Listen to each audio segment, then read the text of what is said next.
Συνάδελφοι, αφορμή να δώσουμε σήμερα συνέντευξη τύπου, το Συνδικάτο και τα επιχειρησιακά σωματεία αποτελεί 24ωρη απεργία του κλάδου στην Αττική και το πανελλαδικό συλλαλητήριο του ΠΑΜΕ την 1η Νοέμβρη.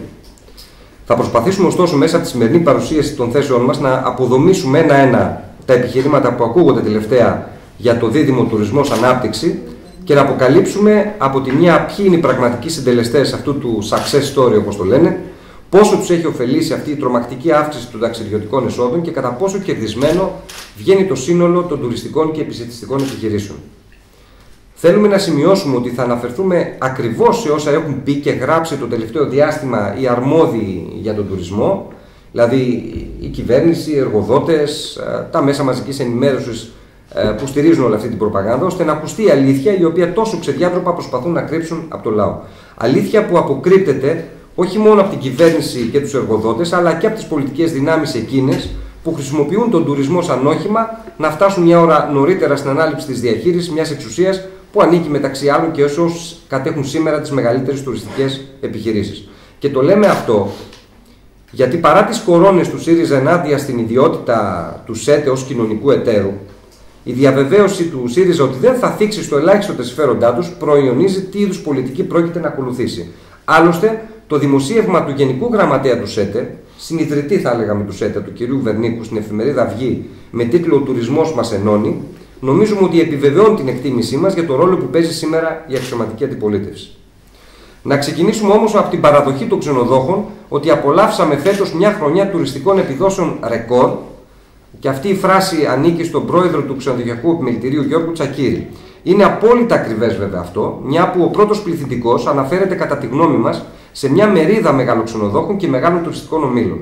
Με βάση το γεγονός ότι το 53% των κερδών για το 2011 και το 2012 απέσπασαν μόλις το 16,5% των 10.000 περίπου ξενοδοχείων, καταλαβαίνει κανείς πως ήταν σαφώς μεγαλύτερο μερίδιο για τους ίδιους μεγάλους ομίλους τα δύο επόμενα χρόνια, το 2013 δηλαδή και το 2014. Άρα το επιχείρημα ότι από την αύξηση του τουρισμού κερδίζουν όλοι καταρρίπτεται με το καλημέρα. Τι συμβαίνει τώρα με τους εργαζόμενους αυτού του ωφελημένου 16,5% των ξενοδοχείων?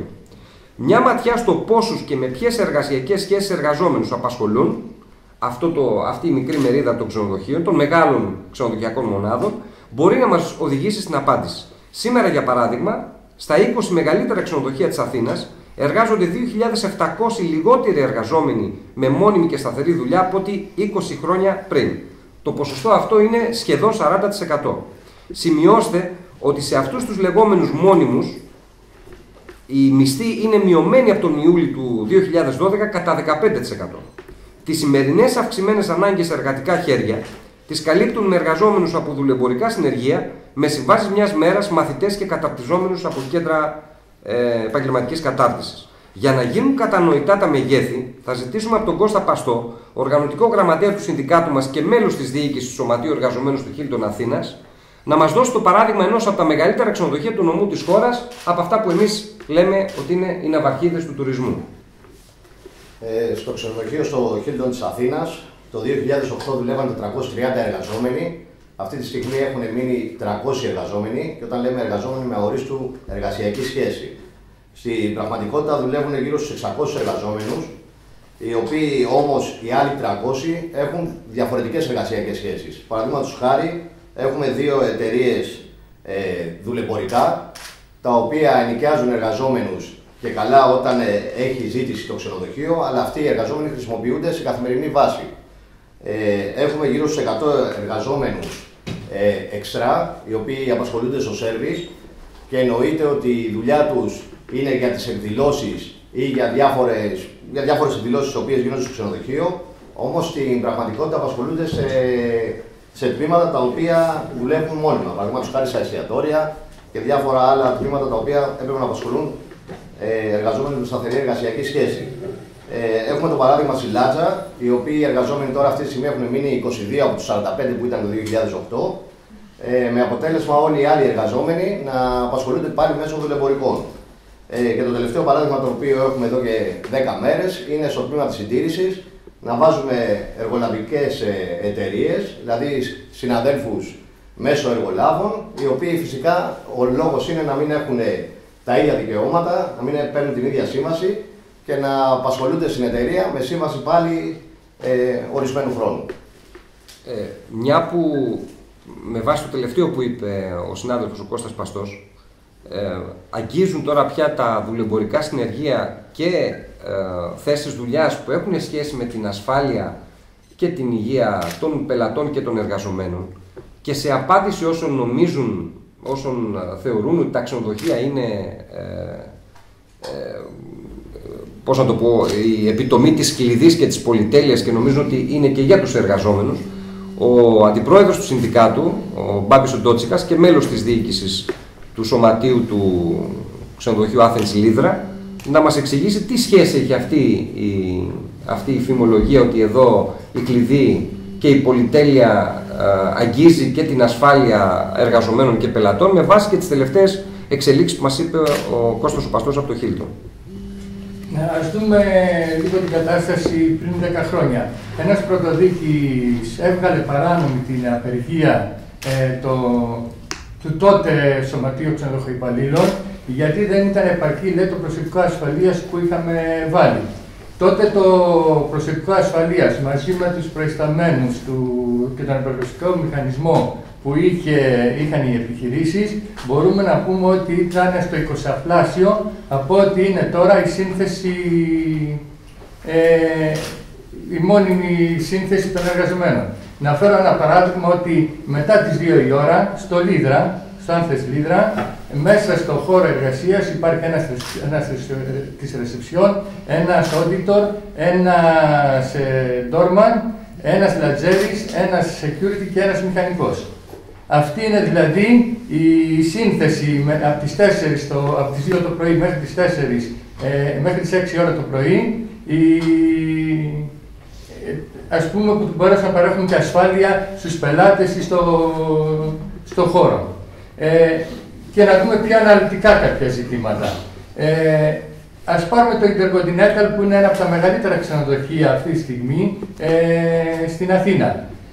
Έχει 90.000 τετραγωνικά μέτρα, που αυτό σημαίνει ότι είναι σαν να υπάρχουν, αν υπολογίσουμε με 80 τετραγωνικά ένα διαμέρισμα, σαν να υπάρχουν 1125 διαμερίσματα. Ή αν πούμε ότι είναι μια πολυκατοικία με 10 διαμερίσματα, 112 πολυκατοικίες. Για να δείτε γιατί τρομερό νούμερο μιλάμε. Το Hilton, που είναι στα 60.000 τετραγωνικά μέτρα, αντιστοιχεί σε 75 διαμερίσματα και σε 75 πολυκατοικίες, σε 750 διαμερίσματα και 75 πολυκατοικίες. Και το Λίδρα, που θεωρείται ένα από τα μεσαία ξενοδοχεία, είναι 29.000 τετραγωνικά μέτρα, που αντιστοιχεί σε 362 διαμερίσματα και 36 πολυκατοικίες. Που σημαίνει, απλά για να καταλάβετε τώρα το σύνολο τι θέλουν να κάνουν, έχουμε 223 διαμερίσματα που θα δουλεύουν αυτή τη στιγμή με αυτό το σκεπτικό 12 μηχανική βάρδιας, όλο το 24ωρο, που από αυτό θέλουν να κόψουν την νυχτερινή βάρδια και να τους κάνουν 9. Για να καταλαβαίνετε δηλαδή τι μπορεί να συμβεί σε μια περίπτωση έκτακτης ανάγκης, αν αυτοί οι άνθρωποι μπορούν να κενώσουν έναν τέτοιο χώρο, αν μπορούν να σβήσουν μια τέτοια φωτιά, αν υπάρξει μέσα σε αυτό το χώρο. Και αν πάρουμε υπόψη, δείτε το νούμερο, αν μια περιοριστική υπηρεσία την καλέσουμε για να σβήσει σε ένα διαμέρισμα σε μια πολυκατοικία, τι θα συμβεί αν την καλέσουμε για ένα τέτοιο περιστατικό με 4.000 κόσμο που μπορεί να έχει μέσα το Hilton, γιατί κάπου εκεί πέρα μαζί με τις δεξιώσεις, με τα γεμάτα τα δωμάτια, και αν βάλουμε και το προσωπικό που δουλεύει μέσα σε full κατάσταση, μπορεί να ξεπερνάμε και τις 4.000 κόσμο. Και μιλάνε για ασφάλεια. Είναι τραγική η κατάσταση μπροστά στα κέρδη και αυτό που θέλουν να κάνουν. Άρα μπορούμε αδιαμφισβήτητα να συμπεράνουμε ότι τα κέρδη μιας μερίδας μεγάλων ξενοδοχείων δεν έχουν αυξηθεί μονάχα από την τουριστική ανάπτυξη, αλλά και από τη διαχρονική εξέλιξη στις εργασιακές σχέσεις και βέβαια την πορεία που είχε τιμή της εργατικής δύναμης. Ο επόμενος μεγάλος μύθος, αντίστοιχος με αυτόν που καλούν τον ξένο επισκέπτη να ζήσει στη χώρα μας, είναι ότι ο τουρισμός αποτελεί, όπως λένε, εθνική υπόθεση. Φέρνει ανάπτυξη, λένε, πρωτογενή πλεονάσματα, συμμετέχει στο ακαθάριστο εγχώριο προϊόν μέχρι και σε ποσοστό 20%. Έφερε φέτος, κατά τον Ανδρέα Ανδρεάδη, πρόεδρο του Συνδέσμου Ελληνικών Τουριστικών Επιχειρήσεων, πάνω από 100.000 νέες θέσεις εργασίας. Τις 20.000 από αυτές τις θέσεις τις γνωρίζουμε. Πρόκειται για τα προγράμματα, φορέας της υλοποίησης είναι ο ίδιος ο Σύνδεσμος Ελληνικών Τουριστικών Επιχειρήσεων, Γιάννης Κερνάη, Γιάννης Πίνη δηλαδή, προγράμματα που πλήρωσε ο ελληνικός λαός και για τα οποία οι ωφελούμενοι μεγαλοξενοδόχοι δεν έχουν δώσει δεκάρα τσακιστή. Για τις άλλες 80.000, αν αληθεύουν τα νούμερα που δίνουν, είμαστε απόλυτα σίγουροι ότι κατανέμονται σε ένα ποσοστό στους πρακτικάριους των δημόσιων και ιδιωτικών σχολών του κλάδου, που λαμβάνουν κάτω από 300 ευρώ το μήνα, και στους χιλιάδες μαθητές από χώρες της Ανατολικής Ευρώπης που κάνουν δίθεν πρακτική άσκηση και αμείβονται με τα ίδια ή και με λιγότερα χρήματα. Ο Γιώργος Χατζούδας είναι ο Γενικός Γραμματέας του Σωματείου Εργαζομένων στο ξενοδοχείο Μετροπόλιταν, ξενοδοχείο που αξιοποίησε την είσοδο στην αγορά εργασίας, όπως λέγαμε, το πρόγραμμα αυτό του ΣΕΤΕ, με πρόσληψη δεκάδων νέων μέσα από τέτοια προγράμματα, και θα μας δώσει μια εικόνα για το τι σημαίνει κατάρτιση για όσους είχαν την ελπίδα ότι θα βρουν μετά από αυτό μόνιμη δουλειά. Ναι, να αναφέρουμε ότι στο ξενοδοχείο Μετροπόλιταν εδώ και περίπου 2,5 με 3 χρόνια εκμεταλλεύονται πλήρως τα προγράμματα αυτά των voucher, χρησιμοποιώντας ανέργους και παιδιά δίθεν μια κατάρτιση, αλλά δεν είναι τίποτα άλλο από το να βάζουν εργαζόμενους με αυτές τις νέες μορφές εργασίας στους χώρους, καλύπτοντας έτσι πάγιες θέσεις μόνιμων εργαζόμενων, χωρίς φυσικά ο εργοδότης να πληρώνει ούτε δεκάρα τσακιστή. Σαν σωματείο οφείλαμε και πράξαμε να ενημερώσουμε τα νέα παιδιά αυτά, γιατί ως επιτοπλίστων πρόκειται για νέα παιδιά, ποια είναι η μορφή και πώς εκμεταλλεύονται τα προγράμματα αυτά της κατάρτισης. Δημιουργήσαμε ημέρες της μαθητείας, οργανώσαμε κουβέντα με τα παιδιά αυτά, τους ενημερώσαμε ότι είναι η πιο βαριά εκμεταλλευόμενη αυτή τη στιγμή μαθητεία, δεν αμείβονται καθόλου από τον εργοδότη, σε αντίστοιχες περιπτώσεις με τους μαθητές από τις σχολές οι οποίοι παίρνουν έστω και αυτά τα 300 ευρώ, τα παιδιά αυτά των voucher δεν αμείβονται καθόλου από τον εργοδότη. Το μόνο που κάνουν είναι να τους δίνουν μετά από ένα δίμηνο όχι πρακτικής άσκησης, εργασίας, κανονικής εργασίας μέσα στο χώρο, μία προκαταβολή από τις σχολές αυτές οι οποίες προέρχονται, αν και εφόσον, και βέβαια μετά το πέρας της διαδικασίας των 5 μηνών, εάν και πότε θα πάρουν τα υπόλοιπα, και αυτά βέβαια μειωμένα με τις κρατήσεις του ΦΠΑ, τις οποίες πληρώνουν οι μαθητές. Προσπαθήσαμε βέβαια να οργανώσουμε τα παιδιά αυτά στο χώρο εδώ στο συνδικάτο, να παλεύουν από τις ίδιες θέσεις με τους μόνιμους εργαζόμενους, για να μπορέσουν να καταλάβουν ότι δεν είναι τίποτα άλλο από ένα νέο είδος εργασίας, στους οποίους τους θέλουν δωρεάν μέσα στα ξενοδοχεία. Απ' τη μία κόβουν τα επιδόματα ανεργίας στους εργαζόμενους και απ' την άλλη επιδοτούν τους εργοδότες για να χρησιμοποιούν τους νέους αυτούς εργαζόμενους.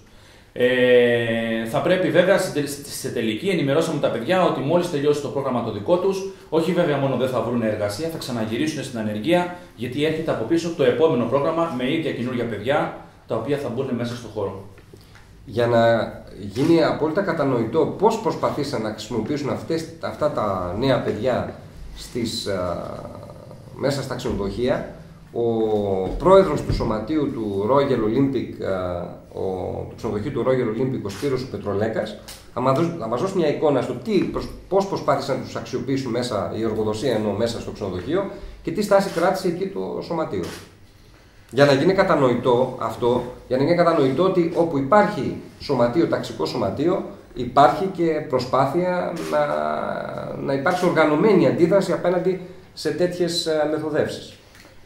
Και το ξενοδοχείο το δικό μας είναι μεγάλο, έχει 250 δωμάτια. Από το Μάρτιο μέχρι τώρα, το Νοέμβριο, κοιμίζουμε καθημερινά 400-350 επισκέπτες. Χώροι για τα επιστηστικά και τα συνέδρια που παίρνουν μέρος μέρα παραμέρα. Το 10 ήμασταν 200 εργαζόμενοι, τώρα είμαστε 100 συν 30 συνάδελφοι που έχουν συμβάσει ορισμένου χρόνου. Ζήσαμε απολύσεις, εκπεριτροφής εργασία, 2 επισχέσεις, απλήρωτη εργασία για 4 και 5 μήνες κτλ. Ο θεσμός των voucher έσκασε σαν βόμβα στο ξενοδοχείο, γιατί οι εργαζόμενοι, οι μόνιμοι, φοβήθηκαν ότι θα ακυρωθούν οι μόνιμες θέσεις εργασίας. Άμεσα ενημερώσαμε τους συναδέλφους ότι δεν πρόκειται να γίνει τίποτα τέτοιο. Καταργήσαμε στην πράξη αυτό που ήθελε ο εργοδότης, την τζάμπα εργασία δηλαδή. Βγάλαμε ενημερωτικά φυλάδια, ενημερώσαμε και τους μόνιμους αλλά και τα βάουτσερ με την ίδια λογική που είπε και ο συνάδελφος ο Χατζούδας. Απαγορέψαμε να δουλεύουν οι καταρτιζόμενοι σε βαριές θέσεις εργασίας όπως η Λάτζα κτλ. Τους φερθήκαμε με ευγένεια, τους βοηθήσαμε να καταρτιστούν, να μάθουν, αλλά όχι προς Θεού να δουλέψουν και να αντικαταστήσουν ξενοδοχειοϊπαλλήλους. Τα βάλαμε και αντιπαρατεθήκαμε με συναδέλφους οι οποίοι περιμέναν ένα χέρι βοήθειας από τους βάουτσερ. Θέλανε ένα χέρι βοήθειας γιατί με την εντατικοποίηση της δουλειάς ο ένας δουλεύει για τρεις. Και πολλοί από αυτούς πιαστήκανε, ας πούμε, από τα voucher για να αντιπεξέλθουν στη δουλειά και στην εργασία. Αυτά. Θέλουμε επίσης να πούμε πως τα στοιχεία που δημοσιεύονται κυρίως μέσω του Συνδέσμου Ελληνικών Τουριστικών Επιχειρήσεων και αναφέρουν αύξηση των εσόδων του ΙΚΑ σε ποσοστό 19% για φέτος, δεν έχουν καμιά σχέση με αύξηση της απασχόλησης, αλλά ένταξη στην ασφάλιση για ένα μικρό ποσοστό εργαζομένων, από όσους εργοδότες τα προηγούμενα χρόνια δεν ασφάλιζαν σχεδόν κανέναν. Εμείς έχουμε πει εξάλλου ότι η ανασφάλιση δουλειά στον κλάδο τα προηγούμενα χρόνια ξεπερνούσε το 60%. Λένε επίσης ότι, ότι υπάρχει ένας μέσος μεικτός μισθός 1.000 ευρώ, δηλαδή 840 καθαρά, κυρίως ό,τι αφορά τα ξενοδοχεία. Δεν μας λένε, αυτό που δεν λένε βεβαίως και κρύβουν είναι σε πόσο χρόνο δουλειά το μήνα αυτά τα λεφτά αντιστοιχούν. Ας δούμε πρώτα τους ξενοδοχοϊπάλληλους. Είναι κατά μια εκτίμηση ξενοδοχοϊπάλληλοι περίπου 100.000 σε όλη την Ελλάδα. Το 80% είναι εποχικοί. Δουλεύουν χωρίς ρεπό για πάνω από 8 ώρες την ημέρα. Δηλαδή λαμβάνουν 840 ευρώ το μήνα για 10 ώρες δουλειά την ημέρα, για 7 ημέρες δουλειά τη βδομάδα, για 30 μέρες το μήνα. Και όλα αυτά βεβαίως για 4 με 5 μήνες το χρόνο, δηλαδή αν τα θρήσει κανείς, είναι 3.360 ευρώ το χρόνο. Για τους εργαζόμενους στον επισιτισμό, που εκτιμάται ότι είναι πάνω από 200.000, δεν υπάρχει καμιά συλλογική σύμβαση και σημείο αναφοράς είναι τα 586 ευρώ μεικτά, λίγο πάνω από τα 480 ευρώ καθαρά. Και αυτά επίσης για δουλειά από νύχτα σε νύχτα, συνήθως δίχως ασφάλιση. Ο Γιώργος Ομούχος, που είναι πρόεδρος του παραρτήματος των Νοτίων του συνδικάτου μας και εργαζόμενος στον επισιτισμό, μπορεί να μας αποκαλύψει τι βιώνει η πλειοψηφία των εργαζομένων του κλάδου στα επισιτιστικά καταστήματα. Όπως είπε και ο Νίκος, δεν υπάρχει συλλογική σύμβαση εργασίας στον επισιτισμό από τον Αύγουστο του 2012, οπότε και έληξε η μετενέργεια. Η μισθή είναι στα 586 ευρώ μεικτά, 480 ευρώ σχεδόν καθαρά για τους εργαζόμενους στον επισιτισμό και φυσικά για τους νέους κάτω των 25 ετών είναι στα 511 μεικτά. Πολύ λιγότερα δηλαδή και από τα 480 καθαρά. Οι εργαζόμενοι λοιπόν από τη στιγμή που δεν υπάρχει συλλογική σύμβαση εργασίας, μεμονωμένα διαπραγματεύονται με τους εργοδότες. Καταλαβαίνετε τι σημαίνει αυτό όταν υπάρχει 1,5% ανεργία συνολικά. Συμφωνούν πολλές φορές σε 6 και 7 ημέρες δουλειάς, τις περισσότερες φορές χωρίς ασφάλιση, χωρίς ένσημα, ή δουλεύουν για 6-7 μέρες την εβδομάδα και ασφαλίζονται τις μισές, ίσως και λιγότερες. Οι συνθήκες εργασίας στα εστιατόρια αυτά είναι απαράδεκτες τα περισσότερα, αφού δεν υπάρχει κανένας έλεγχος. Μιλάμε για χώρους εργασίας πολύ κάτω από αυτό που μας λέγανε για σύγχρονες κουζίνες και σύγχρονες εγκαταστάσεις. Θυμάστε το ιδεολόγημα, το επιχείρημα, όταν μας κόψαν τα βαρέα και ενθυγεινά ένσημα για τους εργαζόμενους του κλάδου. Και δεν είναι τυχαίο ότι φέτος είχαμε πάρα πολλά ατυχήματα λόγω και της εντατικοποίησης που υφίστανται οι συνάδελφοι, δουλεύοντας ένας για 2 και 3. Όταν στις οικογένειές τους οι περισσότεροι είναι άνεργοι. Και φυσικά από το πρωί μέχρι το βράδυ. Όλα αυτά, όταν ο κλάδος τα τελευταία 2 χρόνια έχει σπάσει όλα τα ρεκόρ σε έσοδα και αφήξεις τουριστών. Τα ποσά νομίζω μιλάνε από μόνο τους. 300.000 εργαζόμενοι σε τουρισμό και επισιτισμό θα εξυπηρετήσουν φέτος με βάση τα στοιχεία του ΣΕΤΕ 22 εκατομμύρια τουρίστες. Ένα πολύ μικρό παράδειγμα είναι ότι σε ένα επιχειρηματικό εστιατόριο που οι εργαζόμενοι δεν δουλεύουν πάνω από 4 με 5 μήνες το χρόνο, δουλεύουν χωρίς ρεπό για 10 και 12 ώρες δουλειά την ημέρα, πολλές φορές και περισσότερα, και εξυπηρετούν από 200 και μέχρι 300 άτομα, κάνω από 200 και 300 κουβέρνη μερισσίως. Και αυτά συνήθως είναι 5-6 άτομα εργαζόμενοι μόνο στην κουζίνα. Και πολλά λέω πολλές φορές. Αυτοί οι εργαζόμενοι δεν κάνουν διακοπές και ας δουλεύουν σε ένα κλάδο που έχει να κάνει με τον τουρισμό, όπως δεν κάνουν διακοπές στον κλάδο αυτό που έχει σπάσει όλα τα ρεκόρ, όπως είπα προηγουμένως, οι περισσότεροι εργαζόμενοι στην Ελλάδα. Είτε εργαζόμενοι είτε και άνεργοι.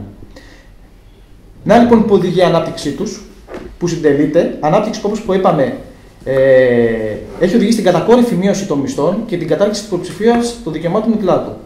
Ανάπτυξη λοιπόν λέμε εμείς για ποιον? Είναι ξεκάθαρο ότι πληρώσαμε την κρίση τους και τώρα καλούμαστε να πληρώσουμε και την ανάπτυξη τους. Άρα, μετά από όλα τα παραπάνω, εθνική υπόθεση δεν μπορεί να είναι ο τουρισμός που προβάλλουν και προκρίνουν για τους εργαζόμενους, ούτε σε καιρούς κρίσης, ούτε σε εποχή ανάπτυξης. Για μας ήταν και είναι τύχες Γιάννη, τύχα πάντα. Δεν φαίνεται όμως να είναι εθνική υπόθεση, με αφορμή και αυτά που είπε ο Γιώργος ο Μούχος, ούτε για τον ίδιο του το λαό που δεν μπορεί να κάνει διακοπές. Σύμφωνα με το Ινστιτούτο Καταναλωτών, το 75% του λαού δεν κάνει καθόλου διακοπές, το 23% ξεφεύγει μόλις για 3 μέρες το χρόνο, και αυτό βεβαίως όχι στις ναυαρχίδες τους, και μόλις το 2% θα κάνει διακοπές στα πανάκριβα ξενοδοχεία για 20 μέρες. Μας λένε όμως ότι μέσα από αυτόν τον τουρισμό θα ξεφύγουμε από την κρίση. Αυτό κι αν είναι μύθος. Όλα τα μνημόνια είναι εδώ, εφαρμόζονται μέρα με τη μέρα όλο και σε μεγαλύτερο βαθμό. Η φορολιστία συνεχίζεται για τους εργαζόμενους και τα φτωχά λαϊκά στρώματα, ενώ οι μεγαλοξενοδόχοι αντιμετωπίζονται σαν ευπαθή ομάδα με τεράστιες φοροελαφρύνσεις. Είναι χαρακτηριστικό το ευχαριστώ, η ικανοποίηση δηλαδή, η εν μέρει ικανοποίηση του Συνδέσμου Ελληνικών Τουριστικών Επιχειρήσεων για το πώς τους αντιμετώπισε η κυβέρνηση με το ζήτημα του ένθια. Νομίζουμε λοιπόν ότι μπροστά στην 24ωρη απεργία του Σαββάτου θα πρέπει να δούμε ότι επίσης και ένα ζήτημα εξίσου σοβαρό, ότι μέρος των ταξιδιωτικών εισπράξεων λένε ότι θα πάει στην αποπληρωμή του χρέους της χώρας. Ένα χρέος όμως που δεν δημιούργησε κανείς εργαζόμενος αυτής της χώρας, όσο και αν θέλουν να μας τσουβαλιάσουν με τους εφοπλιστές, τους τραπεζίτες, τους βιομήχανους, τους μεγαλοξενοδόχους. Απλά το κέρδος των τελευταίων είναι διπλό και τρίδιπλο. Φεσώσαν το λαό πρώτα απ' όλα, και ρουφάνε το αίμα και τον υδρότα του σε κρίση και ανάπτυξη, και τώρα από το πάρτι των κερδών, με τα νούμερα που είπε και ο Γιώργος πιο πριν, βάζουν στα σεντούκια νέα κέρδη και ετοιμάζονται να υποφεληθούν από νέες επιδοτήσεις και επιχορηγήσεις. Δηλώνουμε λοιπόν από αυτό το βήμα ότι η εργασιακή ειρήνη δεν μπορεί να υπάρξει με όλους αυτούς όσο υπάρχει εκμετάλλευση. Τα κοπρεμί της Ομοσπονδίας Επισιτισμού Τουρισμού με τους μεγαλοξενοδόχους και τη συγκυβέρνηση δεν αφορούν κανέναν εργαζόμενο του κλάδου. Η αύξηση του 1% στην κλαδική συλλογική σύμβαση των ξενοδοχοϊπαλλήλων από το Γενάρη αποτελεί πρόκληση. Και επειδή αυτή η πρόκληση αναπαράγεται από όσους θέλουν να αναποδογυρίσουν την αλήθεια, ας μας πούν σε πόσα ξενοδοχεία σήμερα εφαρμόζεται έστω και αυτή η συλλογική σύμβαση της ντροπής και για πόσους εργαζόμενους. Σε ό,τι μας αφορά, διεκδικούμε για την Αττική τοπική κλαδική συλλογική σύμβαση με επαναφορά των μισθών στα επίπεδα του 2012, και εμείς λέμε ότι είναι απαραίτητο αυτό για την επιβίωση των ξενοδοχοϊπαλλήλων. Όμως και τα ίδια τα στοιχεία της Ένωσης Ξενοδόχων Αθήνας συνηγορούν στη δικιά μας απέτηση. Για το πρώτο 7μηνο του 2014 αυξήθηκαν η πληρότητα των μονάδων των ξενοδοχειακών κατά 22,3% έναντι της αντίστοιχης περίοδου του 2013, η μέση τιμή δωματίου κατά 5% και το έσοδο αναδιαθέσιμο δωμάτιο κατά 28,3%, και νομίζουμε ότι αυτά τα στοιχεία δεν συμπεριλαμβάνουν βεβαίως μέσα τον Σεπτέμβριο και τον Οκτώβριο, που παραδοσιακά στην Αθήνα είναι μήνες πολύ μεγάλης πληρότητας.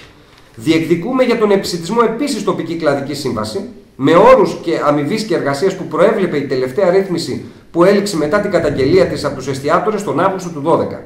Η αύξηση των τουριστικών αφήξεων στο αεροδρόμιο της Αθήνας για το πρώτο 7μηνο κατά 528.000 σύμφωνα με στοιχεία του ΣΕΤΕ αντιστοιχεί σε περίπου 390 επιπλέον διανυκτερεύσεις σε ξενοδοχεία και μεταφράζεται σε 142,8 εκατομμύρια ευρώ για την οικονομία της Αθήνας, μεγάλο μέρος των οποίων πήγε και στην εστίαση. Δεν υπάρχει καμιά δικαιολογία από την πλευρά των εστιατόρων και των μεγάλων επισυστητικών αλυσίδων, που είναι βέβαιο ότι μέρος των κερδών από τον τουρισμό έχει διοχετευτεί και σε αυτούς. Ενώνουμε λοιπόν τις δυνάμεις μας με τις συνδικαλιστικές οργανώσεις και τους φορείς που ανταποκρίθηκαν στο κάλεσμα του ΠΑΜΕ για το αγωνιστικό δίμηνο και το πανελλαδικό συλλαλητήριο της 1ης του Νοέμβρη. Τα αιτήματα που μπαίνουν από μια διαδικασία που στηρίχτηκε κυρίως από τα κάτω είναι και δίκαια και αναγκαία. Για μας, το έχουμε ξαναπεί, πρώτο ζήτημα είναι η μόνιμη και σταθερή εργασία και προσλήψεις. Καμία απόλυση των συμβασιούχων. Κατάργηση των δουλεμπορικών γραφείων των κέντρων επαγγελματικής κατάρτισης, των ΜΚΟ, των ΚΙΝΣΕΠ. Όλα τα χρήματα, ανεξάρτητα από την πηγή προέλευσής τους, που εισραίουν στον ΟΑΕΔ για την επιχορήγηση των επιχειρήσεων, να διατηθούν για την κάλυψη των αναγκών των ανέργων. Να καταργηθούν όλες οι διακρατικές συμφωνίες και οι συνθήκες Ευρωπαϊκής Ένωσης που επιτρέπουν τη διακίνηση εργαζομένων με μισθούς από τις χώρες προέλευσης. Για τους εργαζόμενους στα προγράμματα απασχόλησης, και μέχρι να καταφέρουμε σαν κίνημα με τον αγώνα μας να τα καταργήσουμε, κανένας εργαζόμενος να μην πληρώνεται κάτω από 751 ευρώ. Ο μισθός να δίνεται κάθε μήνα από τον πρώτο μήνα. Να πληρώνονται σε αυτούς τους εργαζόμενους όλα τα επιδόματα, περιορίες και νυχτερινή εργασία. Να καταβάλλονται επιδόματα ανεργίας μετά το τέλος των προγραμμάτων. Να υπάρχει δωρεάν μεταφορά με δωρεάν κάρτα για τις συγκοινωνίες προς και από τη δουλειά τους. Και να παίρνουν βεβαίως και άδεια 2 μέρες το μήνα. Άμεσα και ουσιαστικά μέτρα προστασίας για όλους τους εργαζόμενους που δουλεύουν μέσω προγραμμάτων σε βαριές και ανθυγιεινές εργασίες. Το παράδειγμα που έδωσε και ο Σπύρος Πετρολέκατς είναι χαρακτηριστικό. Να αναγνώριση όλων των συνδικαλιστικών και δημοκρατικών ελευθεριών σε όλους τους εργαζόμενους των προγραμμάτων. Κανένα πρόγραμμα ανεργίας, πρακτική άσκηση, πρόγραμμα θητείας χωρίς συντάξιμα ένσημα. Για τους εργαζόμενους που κάνουν πρακτική άσκηση από τις σχολές του κλάδου. Εποπτεία ειδικών εκπαιδευτών με ευθύνη της κάθε σχολής στις επιχειρήσεις που χρησιμοποιούν σπουδαστές, ώστε να σταματήσει η χρησιμοποίηση των νέων σαν τζάμπα προσωπικό και να εκπαιδεύονται πάνω στο αντικείμενό τους. Να αμείβεται η πρακτική άσκηση σύμφωνα με τη Συλλογική Σύμβαση Εργασίας. Να υπάρχει δωρεάν μεταφορά ή διαμονή σε οικοτροφία της κάθε σχολής και να παίρνονται όλα τα απαραίτητα μέτρα υγιεινής και ασφάλειας.